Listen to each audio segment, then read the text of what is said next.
샬롬 샬롬 샬롬 샬롬 샬롬. 하나님 사랑합니다. 여러분 주 안에서 사랑합니다. 오늘 이사야 59장 말씀 21절에 보면 내가 그들과 세운 나의 언약이 이러하니, 이러한 제목으로 함께 은혜를 나눕니다. 이사야 선지자는 하나님의 공의를 저버린 이스라엘의 죄악을 지적하면서 그들의 죄악으로 인하여 하나님의 구원이 임하지 않음을 예언합니다. 이스라엘 백성이 스스로 구원을 이룰 수가 없으므로 하나님께서 스스로 중보자가 되셔서 이스라엘의 구원을 이루실 것임을 예언하였는데, 이는 하나님께서 언약을 신실하게 지키신 결과다, 이렇게 말씀하죠. 보면 59장에 1절에서 3절에 보면 이렇게 말씀합니다. 야훼 손이 짧아 구원하지 못하심도 아니요 내 귀가 둔하여 듣지 못하심도 아니하니라. 오직 너희 죄악이 너희와 너희 하나님 사이를 갈라놓았고 너희 죄가 그의 얼굴을 가리어서 너희에게 듣지 않으시게 함이니라. 이는 너희 손에 피가 너희 손가락에 죄악이 더러워졌으며 너희 입술을 거짓을 말하며 너희 혀는 악독을 내미라. 귀가 둔하여 듣지 못하심도 아니고 혀가 악독을 낸다고 이렇게 1절에서 3절까지 말씀하고 있죠. 기도 응답을 받지 못하는 이유는 악을 행하였기 때문이다.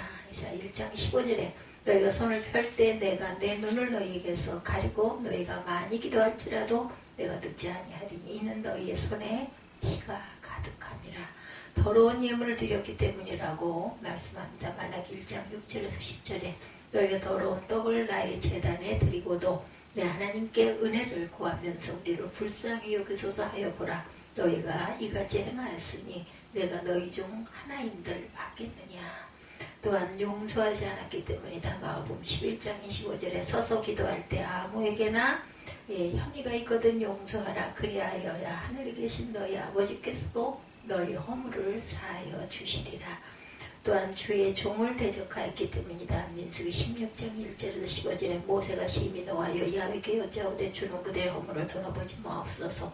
나는 그들의 낙이 한 마리도 빼앗지 아니하였고 그들 중에 한 사람도 해하지 아니하였나이다. 또한 율법을 듣고 순종하지 않았기 때문이다. 잠언 28장 9절이죠. 사람이 귀를 돌려 율법을 듣지 아니하면 그의 기도도 가증하니라. 이렇게 더러운 예물 또한 악을 행하였기 때문이다. 용서하지 않았기 때문이고 주의 종을 대적했기 때문이다. 또한 항상 율법을 듣고 순종하지 않았기 때문이다. 이렇게 5가지로 말씀하고 있다라는 거. 1절에서 3절 내용 중에 고난을 부른 유대인의 죄악입니다. 하나님과 인간관계를 파괴하는 죄악이죠.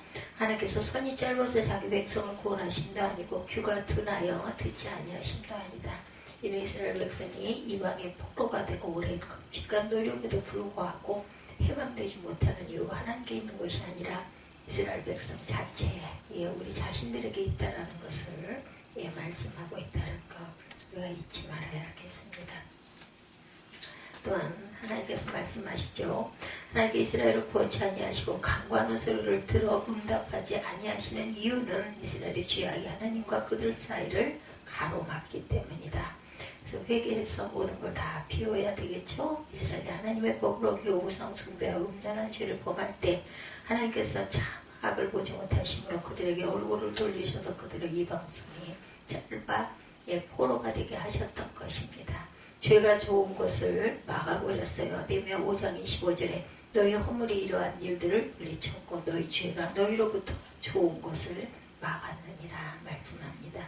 죄로 인해 응답이 끊어져서 그렇죠. 레미야 11장 11절에 이러므로 나 야훼가 이와 같이 말하노라. 보라 내가 재앙을 그들에게 내리니 그들이 피할 수 없을 것이라. 그들이 내게 부르짖을지라도 내가 듣지 아니할 것이라. 손에 피가 가득하여서입니다. 이사야 1장 15절에 너희가 손을 펼 때 내가 내 눈을 너희에게서 가리고 너희가 많이 기도할지라도 내가 듣지 아니하리니 이는 너희 손에 피가 가득함이라. 이스라엘이 범한 죄악의 양태들에 대해서도 말합니다. 4절에도 보면 공의대로 소송하는 자도 없고 진실하게 판결하는 자도 없으며 허망한 것을 의뢰하며 거짓을 말하며 악행을 잉태하여 죄를 낳으며 독사의 알을 품며 거미줄을 짜나니 그 알을 먹는 자는 죽을 것이요 그 알이 밟힌 즉 터져서 독사가 나올 것이니라. 그 짠 것으로 옷을 이룰 수 없을 것이고 행위로는 자기를 가릴 수 없을 것이며 그 행위는 죄악의 행위라. 그 손에는 포악한 행동이 있으며 그 발은 행악하기에 빠르고 무죄한 피를 흘리게 신속하며 그 생각은 악한 생각이라. 황폐와 파멸이 그 길에 있을 것이며 그들의 평강의 길을 알지 못하여 그들이 행하는 곳에 정의가 없으며 굽은 길을 스스로 만드나니 무릇 이 길을 밟는 자는 평강을 알지 못하겠느니라. 예, 이스라엘 그 사회 죄악의 형태는 하나님의 공의대로 소송하는 자도 없고 진리대로 판결하는 자도 없을 것이다 라고 말하고 있죠. 예, 이스라엘 백성이 이 아이의 공의의 법에 대해 관심조차 없어서 공의대로 소송하는 자도 없었어요. 즉 이스라엘 사회는 하나님의 존재에 대한 의식이 상실되어 있었다. 또한 이스라엘 백성은 허망한 것을 의뢰함으로 야훼께 범죄하였는데 이는 우상숭배의 죄를 뜻합니다. 우상숭배에 빠진 자들의 필연적인 결과로 거짓을 말하며 자녀를 잉태하여 죄악을 생산했어요. 하나님께서는 이스라엘이 독사의 알을 품며 거미줄을 짠다고 말씀하셨는데 독사의 알은 죄악을 상징합니다. 독사는 알이 있을 때 밟아서 없애버려야 하는데 이스라엘은 오히려 죄악을 품고 잘 자라도록 보호했다. 또 거미줄은 다른 곤충을 잡아먹기 위한 것으로 다른 사람을 해치려는 시도를 상징하고 있습니다. 뇌물로 공의를 무너뜨리죠. 이사야 5장 23절에 그들은 뇌물로 말미암아 악인을 의롭게 하고 의인에게 공의를 빼앗는도다. 거짓을 말합니다. 이사야 44장 20절에 그는 죄를 보고 허탄한 마음에 미혹되어 자기의 영혼을 구원하지 못하며 나의 오른손에 거짓 것이 있지 아니하냐 하지도 못하느니라. 강포와 분쟁입니다. 이사야 55장 9절에 이는 하늘이 땅보다 높은 같이 내 길은 너희의 길보다 높으며 내 생각은 너희의 생각보다 높으니라. 죄악 중에 비참한 이스라엘의 모습이죠. 다 죽은 자 같은 이스라엘입니다. 이스라엘의 백성으로서 자신의 죄악으로 인한 결과를 이스라엘 선지자는 고백하게 하죠. 9절에 그러므로 정의가 우리에게 멀고 공의가 우리에게 미치지 못한지 우리가 빛을 바라나 어둠뿐이요 밝은 것을 바라나 캄캄한 가운데 행하였으므로 우리가 해인같이 밤을 더듬으며 눈 없는 자같이 두루 더듬으며 낮에는 황혼때같이 넘어지니 우리는 강직한 자 중에도 죽은 자 같은지라. 우리가 곰같이 부르짖으며 비둘기같이 슬피 울며 정의를 바라나 없고 구원을 바라나 우리에게서 멀도다. 다 죽은 자같이 되어 있다라고 얘기하죠. 11절에 아무리 우리가 구원을 바란다 해도 우리에게 멀도다. 이는 우리의 허물이 주 앞에 힘이 많고 우리의 죄가 우리를 증언하오니 이는 우리의 허물이 우리와 함께 있음이라. 우리의 죄악을 우리가 다 안다. 13절에 우리가 야훼를 배반하고 속였으며 우리 하나님을 따르는 데에는 돌이켜 포악과 폐역을 말하며 거짓말을 마음에 잉태하여 나으니 정의가 뒤로 물리침이 되고 공의가 멀리 섰으며 성실이 거리에 엎드러지고 정직이 나타나지 못하는도다. 그리고 이제 15절부터 21절까지가 오늘 저희들이 함께 나눌 말씀의 요지이기도 합니다. 공평이 자신들에게 멀고 의가 자신들에게 미치지 못하며 빛을 바라는 어두운 분이라고 단식하죠. 이스라엘 민족이 죄악에 심각하여 오염되고 더 이상 의를 행하고 살아도 그렇게 하고 싶어도 행할 수 없는 상태가 되었음을 의미하죠. 빛이 없으면 실족할 수밖에 없는데 이스라엘 민족은 죄악으로 인해 어둠 속에서 넘어질 수밖에 없는 운명에 놓이게 되었다.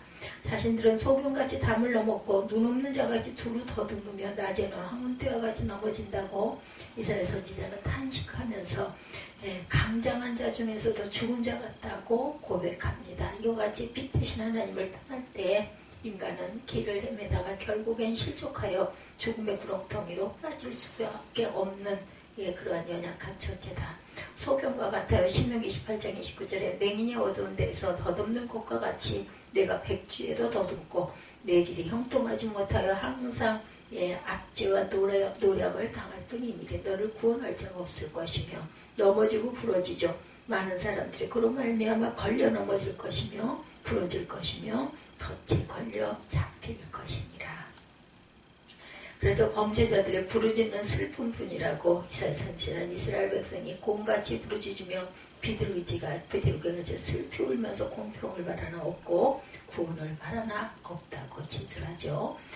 고무 부르짖음과 비둘기의 슬피 우는 것을 애절하게 쏘마는 것을 상징적으로 나타내고 있는데 이는 타락한 이스라엘 백성의 상태로 인하여 심히 안타까워하고 있는 심리를 묘사합니다.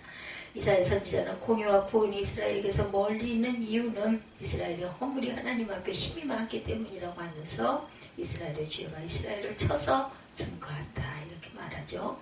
즉 자신들의 죄가 자신들을 정죄하여 구원과 공평에서 멀게 만들고 있다는 것. 그러므로 이스라엘 중에 있는 죄와 허물을 제하기 전에는 하나님의 구원이 그들에게 임할 수가 없다. 비둘기같이 슬피 운다고 이사야 38장 14절입니다. 나는 제비같이 학같이 지족이며 비둘기같이 슬피 울며 내 눈이 쇠하도록 악망하나이다. 야외여 내가 압제를 받사보니 나의 중보가 되옵소서. 수치를 당합니다. 정한대로 왕후가 벌거벗은 몸으로 끌려가니 그 모든 시녀들이 가슴을 치며 비둘기같이 슬피 우는도다. 스스로 아는 죄악입니다. 이사야 선지자는 하나님 앞에 이스라엘의 죄악을 스스로 안다고 고백하죠. 이스라엘이 하나님 앞에 저지른 죄악의 핵심은 야훼를 배반하고 인정치 아니한 것이었어요. 그들이 하나님과 언약을 맺었으면서도 언약을 깨뜨리고 하나님을 쫓는 데서 돌이켜 포악과 폐역을 말하며 거짓말을 일삼음으로써 하나님의 자비와 사랑이 그들을 떠나게 만들었다. 하나님을 인정하지 않고 악을 쫓아 행하는 이스라엘 사회는 공평히 멸시를 당하고 의와 성실이 조롱을 받는 죄악의 도시가 되고 맙니다. 부끄러워해야 되죠. 에스라 9장 6절입니다. 말하기를 나의 하나님이여 내가 부끄럽고 낯이 뜨거워서 감히 나의 하나님을 향하여 얼굴을 들지 못하오니 이는 우리 죄악이 많아 정수리에 넘치고 우리 허물이 커서 하늘에 미침이니이다. 안색이 증거하는 죄악입니다. 이사야 3장 9절에 그들의 안색이 불리하게 증거하며 그들의 죄를 말해주고 숨기지 못하며 소돔과 같으니 그들의 영혼에 화가 있을진저 그들의 재앙을 자취하였도다. 구원자이신 야훼가 말씀하시죠. 15절에 공의를 갑옷으로 삼으시며 15절 성실이 없어짐으로 악을 떠나는 자가 탈취를 당한다고 합니다. 야훼께서 이를 살피시고 정의가 없는 것을 기뻐하지 아니하시고 사람이 없음을 보시며 중재자가 없음을 이상히 여기셨으므로 자기 팔로 스스로 구원을 베푸시며 자기 공의를 스스로 의지하사 공의를 갑옷으로 삼으시며 구원을 자기의 머리에 써서 축으로 삼으시며 보복을 속옷으로 삼으시며 열심을 입어 겉옷으로 삼으셨다라고 말씀하죠. 구원자이신 야훼 공평하신 감찰자 야훼입니다. 여호와 하나님은 공의로 모든 것을 공평으로 감찰하신다. 또한 하나님께서 공평하신 분으로 공평이 없는 것을 기뻐하지 아니하신다. 그러한 죄악된 세상의 통치자들과 재판관들은 공평을 무시할 때가 너무나 많다. 하나님께서 자기 백성에게 하나님의 공평을 행할 것을 명령하셨지만 그들은 탐욕으로 인해 뇌물을 받고 부자를 변호하고 가난한 자를 억울하게 하는 일들이 비일비재했다. 이러한 범죄로 인하여 유다는 결국 하나님께 심판을 받아 멸망하고 맙니다. 공평을 바라신 하나님의 이사야 5장 7절이죠. 무릇 만군의 야훼의 포도원은 이스라엘 족속이요 그가 기뻐하시는 나무는 유다 사람이라. 그들에게 정의를 바라셨더니 도리어 포악이요 그들에게 공의를 바라셨더니 도리어 부르짖음이었도다. 진실 없는 자의 멸망입니다. 예레미야 7장 28절에 너는 그들에게 말하기를 너희는 너희 하나님 야훼를 목소리를 순종하지 아니하며 교훈을 받지 아니하는 민족이랴. 진실이 없어져 너희 입에서 끊어졌다 할지니라. 그래서 야훼께서 구원을 베푸시죠. 19절에 보면 서쪽에서 야훼 이름을 두려워하겠고 해돋는 쪽에서 그의 영광을 두려워할 것은 야훼께서 그 기운에 몰려 급히 흐르는 강물같이 오실 것입니다. 20절 21절입니다. 야훼 말씀이니라. 구속자가 시온에 임하며 야곱의 자손 가운데 죄가를 떠난 자에게 임하리라. 야훼께서 이르시되 내가 그들과 세운 나의 언약이 이러하니 곧 내 위에 있는 나의 영과 내 입에 둔 나의 말이 이제부터 영원토록 내 입에서 내 후손의 입에서와 내 후손의 후손의 입에서 떠나지 아니하리라 하시니라. 야훼 말씀이니라. 이렇게 구원을 베푸세요. 마지막까지 붙잡아 주시는 하나님이시죠. 인간의 멸망을 받는 이유는 죄 때문이다. 본문에서 사람이 없고 중재자가 없다는 것은 하나님과 인간 사이는 죄의 문제를 해결하여 인간을 구원할 존재가 없음을 의미합니다.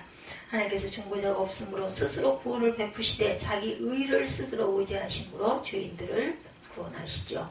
하나님의 의만이 죄인의 죄값을 치를 수 있기에 하나님께서는 자신이 직접 죄값을 치러 의를 성취하는 방법을 사용하시죠. 그래서 아들 독생자를 보내셨습니다. 독생자를 세상에 보내셔서 하나님과 죄인들의 중보자로 세우시죠. 가까운 하나님의 의입니다. 이사야 51장 5절에 내 공의가 가깝고 내 구원이 나갔은즉 내 팔이 만민을 구원할 것이다. 예, 심판하시고 섬들이 나를 악망하여 내 팔에 의지하리라. 대적에게 보수하신 하나님이죠. 이사야 1장 24절에 그러므로 주 만군의 야훼 이스라엘의 전능자가 말씀하시되 슬프다 내가 장차한데 대적에게 보응하여 내 마음을 편하게 하겠고 내 원수에게 보복하리라. 시온의 야곱에게 임하실 야훼입니다. 하나님께서는 구속자가 시온에 임할 것이라고 말씀하죠. 시온은 예루살렘을 가리키는 것이지만 본문에서는 구속자가 시온에 임한다는 것은 단순히 지역을 가리킨 것이 아니죠. 이는 이스라엘과 언약을 맺으신 하나님께서 그 언약에 따라 메시아를 보내주실 것을 의미합니다. 또한 야곱 중에 죄가를 떠나는 자에게 임할 것임을 말씀하는데 이는 구속의 대상이 회개하여 죄사함을 받는 자들을 뜻합니다. 그리스도의 구속의 대상은 육적 이스라엘 백성이 아니라 영적 이스라엘 백성으로 그리스도의 구속의 복음을 믿고 받아들이는 모든 자에게 해당된다. 다시 복 주시죠. 욥기 22장 23절에 내가 만일 전능자에게로 돌아가면 내가 지음을 받을 것이며 또 내 장막에서 불의를 멀리하리라. 의로 구속하십니다. 이사야 1장 27절에 시온은 정의로 구속함을 받고 그 돌아온 자들은 공의로 구속함을 받으리라. 스스로 구원받을 수 없는 죄인의 상태에서 하나님의 정권적인 은혜의 역사로 구원을 받는 성도는 죄악의 세력과 스스로 싸워서 구원을 베푸신 하나님께 감사와 찬양을 돌려야 마땅하죠. 또한 사단의 권세와 싸워 승리하신 그리스도를 본받아 영적 전투를 수행해야 날마다 승리할 수가 있겠다. 예, 오늘 본문이기도 합니다. 15절에서 21절에 내가 그들과 세운 나의 언약이 이러하니 15절 하반절 이하는 이스라엘의 죄악 고백에 대한 하나님의 반응이에요. 53장의 고난의 종은 우리의 죄짐을 짊어지시는 분으로 오셨다면 오늘 본문 59장 15절 하반절 이하의 하나님은 보수자, 보복자로 오셨습니다. 다른 것을 보수하는 것이 아니라 이스라엘의 죄악에 대해서 보수하셨어요. 15절 상반절에서도 보듯이 성실이 없어지고 오히려 악을 떠나는 자가 탈취를 당하는 일이 벌어진다. 이에 대해서 보수하신다. 이 보복자 이미지는 전쟁에 출전하는 장수의 이미지로 그려집니다. 17절에 호심경이란 가슴을 가리는 갑옷을 말씀하고 있죠. 다시 한번 봅니다. 17절에 공의로 갑옷을 삼으시며 볼을 자기의 머리에 써서 툭으로 삼으시며 보복을 속옷으로 삼으시며 열심을 입어 갑옷을 삼으셨다. 이렇게 말씀하고 있죠. 보복자 이미지가 전쟁에 출전하는 장수의 이미지의 17절의 호심경이란 가슴을 가리는 갑옷이다. 이 갑옷은 다름 아닌 하나님의 의입니다. 그가 쓰신 투구는 구원이고 그가 입으신 옷은 보복이다. 그리고 그가 구원의 결심을 겉옷으로 두르고 보수의 전쟁, 그 진열의 전쟁에 출정하셨다라는 거죠. 하나님의 보수의 원리는 18절에 드러납니다. 그들의 행위대로 갚으시되 원수에게 분노하시며 그 원수에게 보응하시며 섬들에게 보복하실 것이라. 서쪽에서 야훼 이름을 두려워하겠고 해돋는 쪽에서 그의 영광을 두려워할 것은 야훼께서 그 기운에 몰려 급히 흐르는 강물같이 오실 것입니다. 예.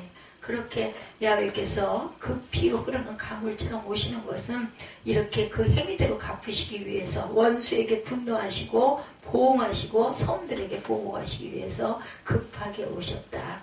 행위대로 갚으시는 인과응보의 원리입니다. 적들에게 분노하시고 원수들에게 보복하신다.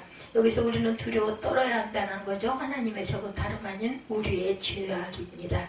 하나님과 우리 사이에 나타낸 그 죄악을 진멸하는 전쟁에 출정하신 보수의 용사, 그 출정이 얼마나 두려운지 모두가 경외감을 가지고 그 출정의 두려움을 바람과 금리로 묘사를 하죠. 마치 기마대가 전진을 휘몰아치는 듯한 공포감이 전심을 엄습하게 하죠.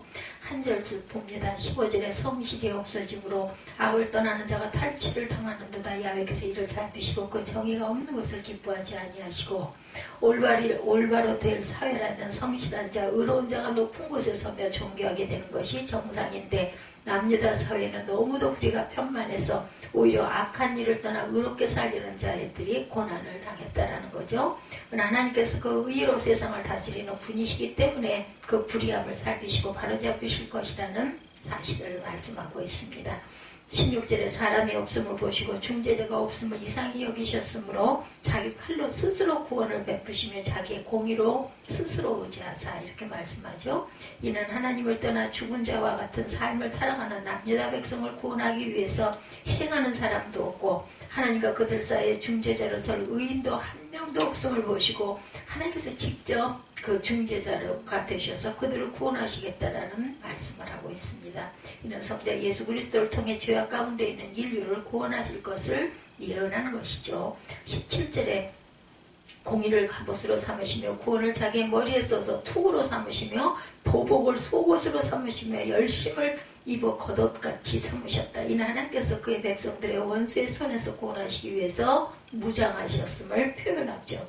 공의를 갑옷으로 삼으셨다란 하나님께서 구원자 사역을 하심에 있어서 그의 공의를 가장 중요한 목적으로 삼으신 것은 구원을 투구로 삼으신다는 구원을 반드시 성취하시겠다는 하나님의 의지, 보복을 속옷으로 삼으시며라는 구원을 이루시는 데 있어서 원수들을 징벌하시는 방법을 사용하실 것을 열심을 겉옷으로 삼으신다라고 백성들을 위한 구원 사역에 최선을 다하실 것을 의미합니다. 구원의 확신을 주고자 하시는 거죠. 18절에 그들의 행위대로 갚으시되 원수에게 분노하시며 원수에게 보응하시며 성들에게 보복하실 것이라. 이는 하나님의 구원 전쟁에 있어서 1차적인 목표가 당신의 백성들을 억압하는 모든 세력들의 반멸을 말하고 이 모든 세력들이란 역사적으로 그 당시 남유다를 정복해 그 백성들을 포로로 삼아 억압했던 바벨론 제국과 그 속주들을 말하며 영적으로는 하나님의 교회를 파하기 위해서 가진 음모를 꾸미는 사단과 그에 속한 세력들을 말하고 있다라는 것이죠. 저를 좀 꺼야 되겠네요. 뜨거운 바람이 불어가지고.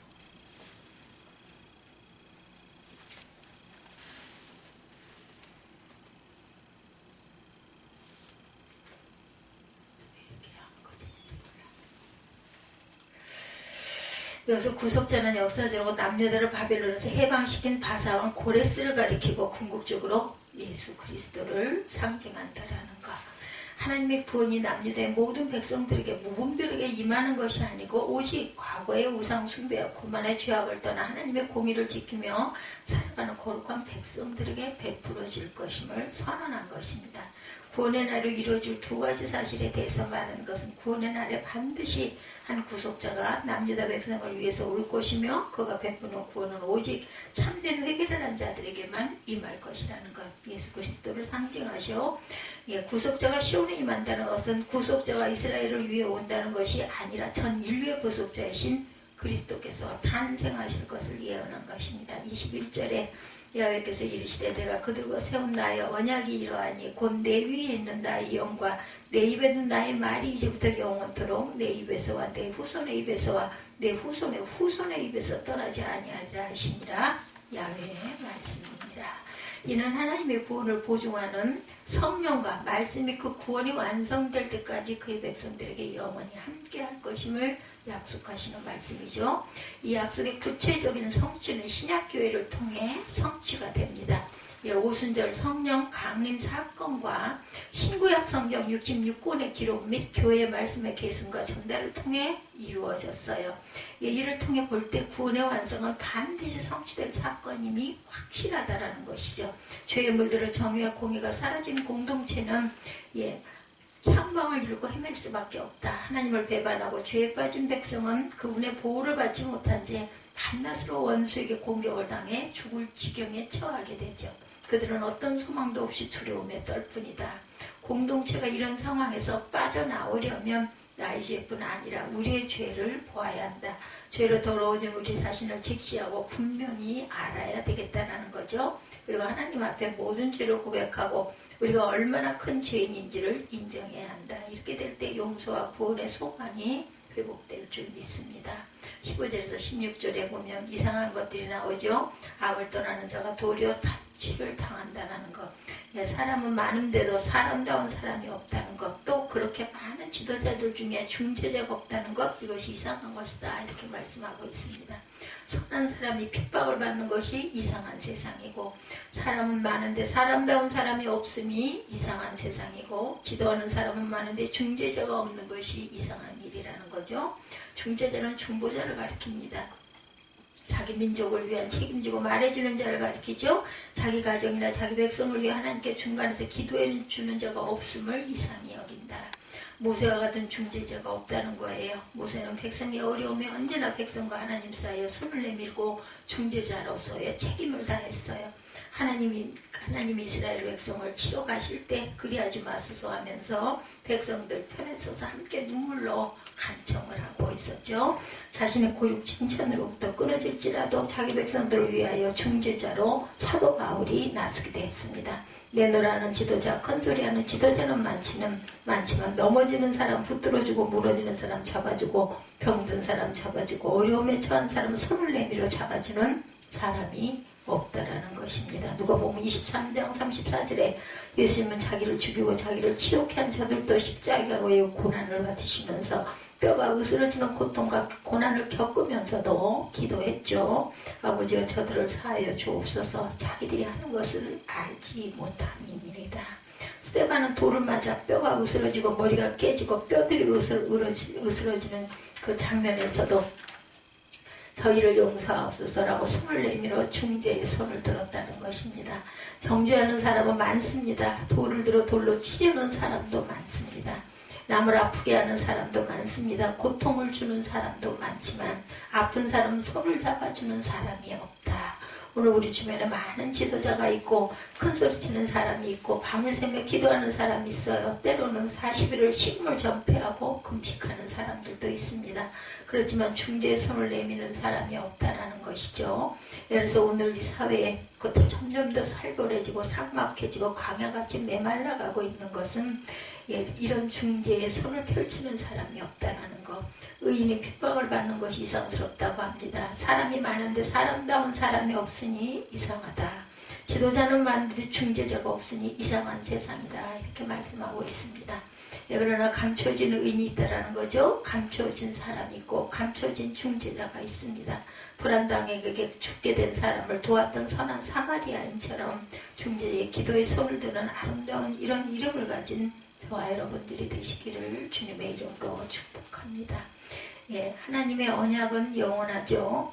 결코 변함이 없으신 하나님, 주 안에서 구원, 영생을 충만하게 얻고 완성하시는 저와 여러분들이 되시기를 주님의 이름으로 축복합니다.